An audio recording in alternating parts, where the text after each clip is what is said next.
Hi YouTube, this is Kavil coming back to you today with another great video. So today I am going to do a sewing on a wig. So basically I'm doing a wig. Just want to come on camera and show you how I sew my wig. Okay, and before we get into this tutorial, don't forget to like, to subscribe, to hit the notification bell so whenever I upload a video, guys, you will be notified. Let's get into this tutorial. So I'll talk a little bit about the cap that I'm using, which is a dome cap I'm using. They have different sizes. You can choose whatever size that fits your head and you will go with that. They have mesh dome cap and they have the solid material dome cap. And I will also be using a mannequin head, which I'm using the foam one because I'm doing this for my cousin, and actually she has a smaller head, so I decided to use the foam mannequin head to sew her wig. The hair that I am using, yeah guys, it's kind of look a little bit worn because she's wearing this hair for over 2 years. Several times it was on a wig that I sewed before, and then this time she asked me to do a re-sew with the hair to change the cap because it has some hole and all that. So this is what I'm doing today, and I just decided, oh well, let me just use it to show how I sew a wig. So get back to the cap. You'll place the cap on the head and you'll put the closure onto the cap. Always, my way I sew my wigs, I always make the closure comes over a little bit over the edges of the cap. I never lined up the closure with the edge of the cap. It's always the closure sit a little bit over the edge of the cap. Then I'll put in place, I use some pins. These pins that I'm using today doesn't work so well on the foam, so they have different type of pins that you can use to help to keep the hair in place. So I'll be sewing and I'm using the needle and thread, and I'll be doing double thread knot, and that's what I'm using. It's a nylon thread. I love the nylon thread, and that's what I'm using. So I'll sew from one side to the middle, and you can cut it there. Make sure when you're sewing you kind of put in a little bit of tension or stretch on the closure itself because you want the closure to be flat. And then I'll sew the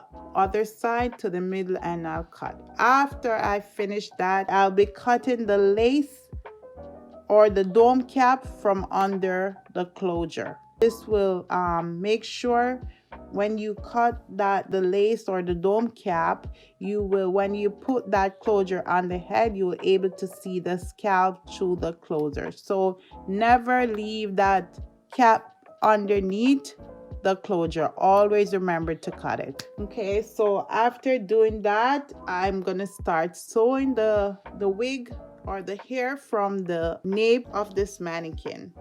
So you can start on any side. I'm just gonna start straight across, and always remember when sewing the wig, leave a little way away from the edge of the wig cap, so when you try to put it on, at least you have that little grip with your hands. So you can sew it not too far. I would say probably 1/4 inch from the edge of the cap. You'll start sewing the hair. I am going to double the hair because I want to do it fast, so I am doubling, but you don't have to double the hair.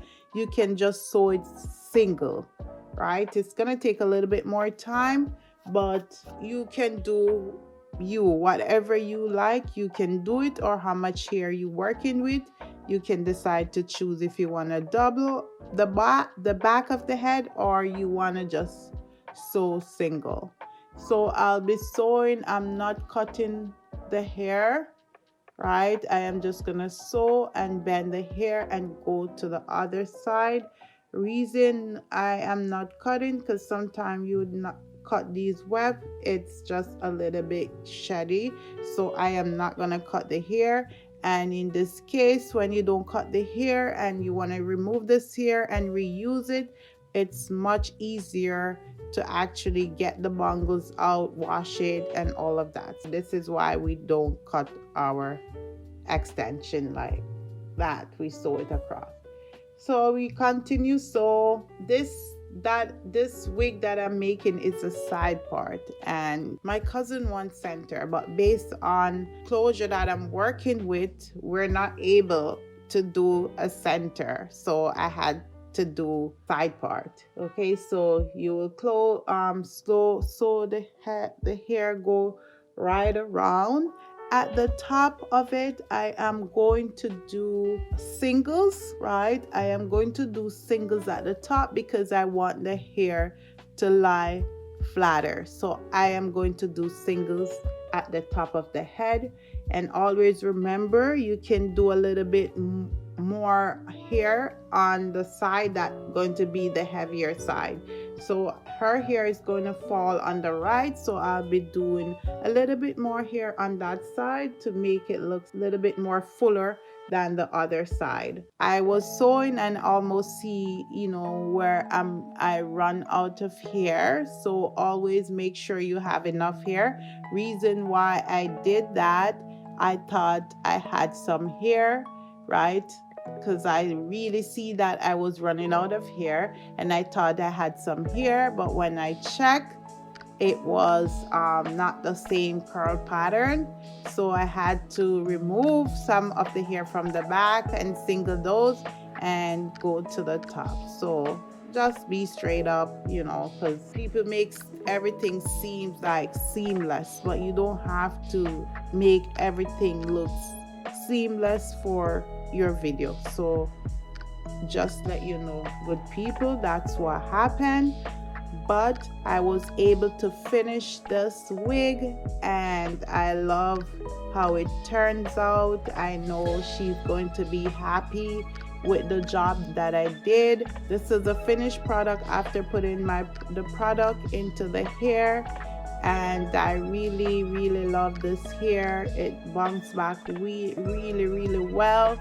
And for this wig cap, after I am going to sew, you're not going to see this on video, but I'll be sewing a piece of elastic, so when she put it on her head, she will have the elastic for support. I always do that actually to my wigs.